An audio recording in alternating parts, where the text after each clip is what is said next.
Olá, classe do Campo Renascença Sudeste e Projeto Mulheres Enraizadas na Palavra. Acomodem-se. Hoje temos um desafio fascinante: percorrer os 3 capítulos fundamentais da narrativa bíblica, Gênesis 1, 2 e 3. Para compreendermos o início das Escrituras, precisamos fazer uma viagem difícil.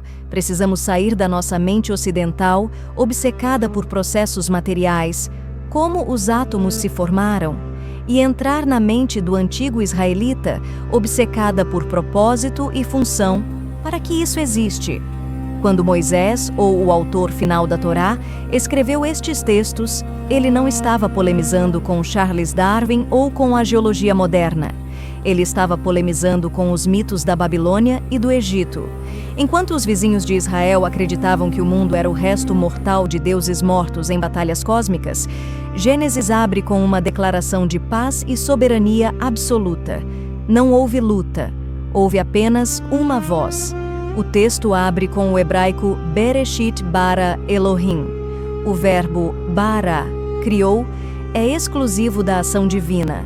Mas, no mundo antigo, criar não significava apenas materializar algo, significava dar ordem e função. O cenário inicial é descrito como Tohu Wabohu, um deserto aquático, sem forma e vazio. Não é o nada filosófico, é o caos, um lugar onde a vida humana não vinga. O ato de criação de Deus é um ato de organização. Nos 3 primeiros dias, Deus resolve o Tohu, o sem forma. Ele cria reinos, tempo, espaço, agricultura. Nos 3 dias seguintes, ele resolve o Bohu, o vazio. Ele cria reis para governar esses reinos: astros, peixes, aves, animais, homens. Mas a pergunta crucial que muitos que esquecem de fazer é: por que 7 dias? Na cultura do Antigo Oriente, o número 7 está ligado à inauguração de templos. Quando um rei construía um templo para o seu Deus, a cerimônia de dedicação durava 7 dias. No 7º dia, a divindade entrava no templo para descansar. O descanso divino não é tirar uma soneca por cansaço, é assumir o trono. Um rei descansa quando seus inimigos foram derrotados e ele se senta para governar. Portanto, Gênesis 1 não está nos dando uma cronologia geológica, está nos dando uma teologia do espaço. O cosmos inteiro é o templo de Deus, e o 7º dia é o momento em que ele assume a residência. E onde entra o ser humano? Nos templos antigos, a última coisa a ser colocada era o ídolo, a estátua do Deus, que representava a presença da divindade. Em Gênesis, Deus não coloca uma estátua de ouro ou pedra, ele coloca você. A humanidade é a Imago Dei, imagem de Deus.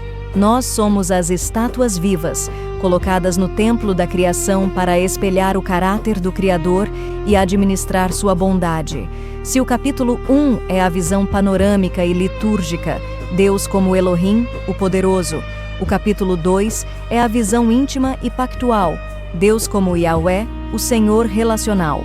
Aqui, a narrativa desce dos céus para o solo. O homem, Adam, é formado do pó da terra, Adamá.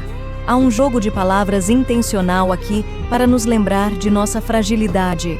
Somos terráqueos. Deus sopra seu fôlego, ruach, no nariz do homem, transformando barro em um ser vivente. Isso é intimidade pura, o fôlego de Deus nos pulmões do homem. Deus planta um jardim no Éden. A geografia descrita, rios que fluem para fora, ouro, pedras preciosas, evoca a imagem do tabernáculo e, posteriormente, do Templo de Salomão.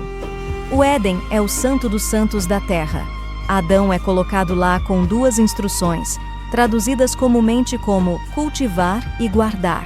No hebraico original, são avad, servir, trabalhar, e chamar, proteger, vigiar. Curiosamente, quando essas 2 palavras aparecem juntas novamente na Bíblia, elas se referem aos deveres dos sacerdotes levitas no templo. Adão, portanto, é o primeiro sumo sacerdote. Sua função é expandir as fronteiras desse jardim-templo até que toda a terra seja cheia da glória de Deus. Mas o texto diz: não é bom que o homem esteja só. Aqui precisamos corrigir séculos de má interpretação sobre a mulher.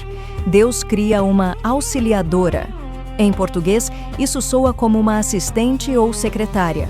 O hebraico é Ezer Kenegdo. Ezer significa socorro ou força vital. Na maioria das vezes que aparece na Bíblia, refere-se ao próprio Deus salvando Israel de exércitos inimigos. Kenegdo significa diante dele ou correspondente a ele.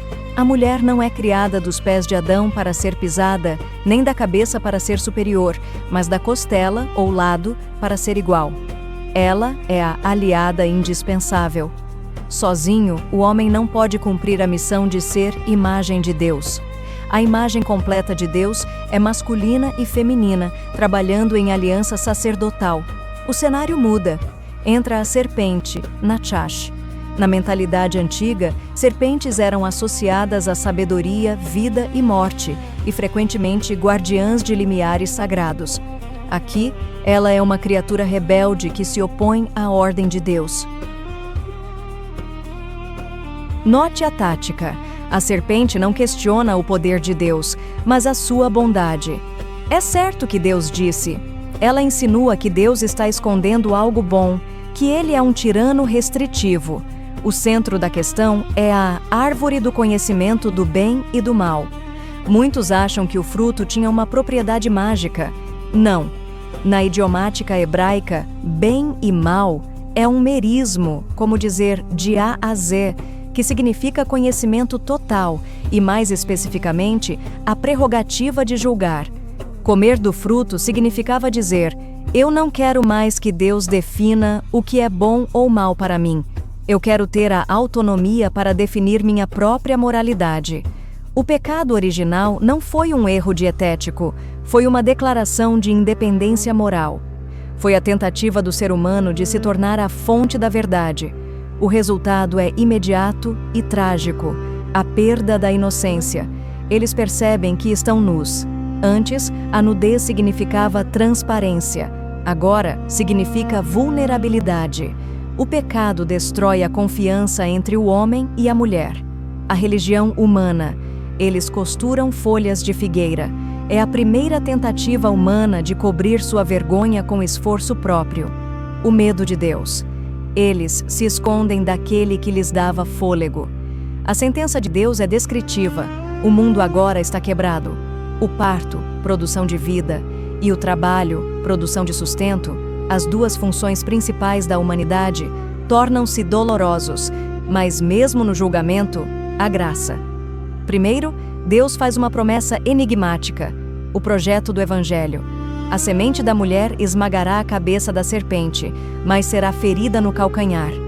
É a primeira sombra da cruz. Segundo, Deus faz algo chocante.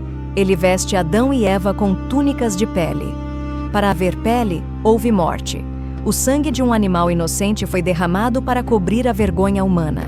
Deus substitui o esforço inútil das folhas de figueira pelo sacrifício provido por Ele mesmo. Por fim, o exílio.